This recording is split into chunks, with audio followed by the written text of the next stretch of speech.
ACP ಸಬ್ಬರ್ನವರ ಮಾರ್ಗದರ್ಶನದಲ್ಲಿ university police ವ್ಯಾಪ್ತಿಯಲ್ಲಿ ಒಂದು ರಾಬರಿ ಕೇಸ್ ವರದಿಯಾಗಿತ್ತು. ಅದರಲ್ಲಿ ಏನಂತಂದರೆ, ಇನ್ನು ಈ ಡೈಲಿ ವೇಜ್ ಲೇಬರ್ ಇರ್ತಾರೆ, ಕೆಲಸಕ್ಕೆ ಹೋಗೋ ಮಹಿಳೆಯಿಂದ ಆಟೋದಲ್ಲಿ ಕರ್ಕೊಂಡು ಹೋಗಿ ಪ್ಲಾಸ್ಟರಿಂಗ್ ಕೆಲಸ ಇದೆ, ಹೌಸ್ ಕನ್ಸ್ಟ್ರಕ್ಷನ್ ಕೆಲಸ ಇದೆ ಅಂತ ಹೇಳಿ ಆಟೋದಲ್ಲಿ ಕರ್ಕೊಂಡು ಹೋಗಿ ಅವರ ಹತ್ತಿರ ಇರೋ ಒಂದು ಚೈನನ್ನು ಕಸ್ಕೊಂಡು ಕರೆಯಾಗಿರ್ತಾರೆ. ಅದನ್ನು 112 ಕರೆ ಮಾಡಿರ್ತಾರೆ. ಮತ್ತು ನಮ್ಮ ಏನು ಇವರು ಇಲ್ಲಿಂದ ಆಟೋ ಹೊತ್ಕೊಂಡಿದ್ರು, ಸೋಮನಗರದಿಂದ ವಾಜಪೇಯಿ ಬಡಾವಣೆ ಅಲ್ಲಿವರೆಗೆ ಹೋಗಬೇಕಾದ್ರೆ ಎಲ್ಲ ಕಡೆ CCTV ಪರಿಶೀಲನೆ ಮಾಡಿದ್ದಾರೆ.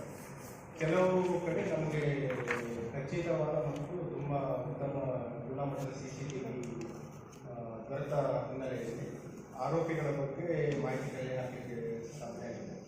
ಮತ್ತು ಅದರ ಒಂದು ತನಿಖೆಯ ಒಂದು ಪ್ರಯತ್ನದಿಂದ 2 ಜನ ಆರೋಪಿಗಳನ್ನು ಬಂಧಿಸಲು ಯಶಸ್ವಿಯಾಗಿದ್ದಾರೆ.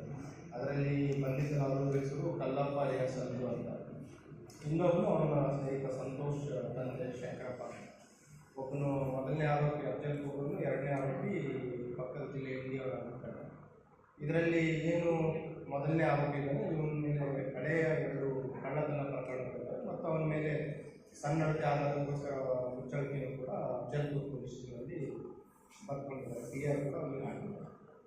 ಇವರಿಬ್ಬರ ಒಂದು ಬಂಧನದಿಂದ ಮತ್ತು ಇವರು ಏನು ಬಂಧನ ಆದ ನಂತರ ವಿಸ್ತೃತವಾದ ವಿಚಾರಣೆಯಿಂದ ಏನು ಮೊದಲನೇ ಆರೋಪಿ ಇದ್ದಾರೆ, ಇವನು ಏನು ಅವನ ದಿನನಿತ್ಯದ ದುಂದು ಖರ್ಚಿದೆ, ಅದಕ್ಕೋಸ್ಕರ ಈ ರಾಬರಿ ಮಾಡುವಂಥದ್ದು ಮತ್ತು ಕಳ್ಳತನ ಮಾಡುವಂಥದ್ದು ಗುರಿಗಳ ಅದ್ರ ಜೊತೆಗೆ ಅವನು 5 ಇತರೆ ಮನೆಗಳ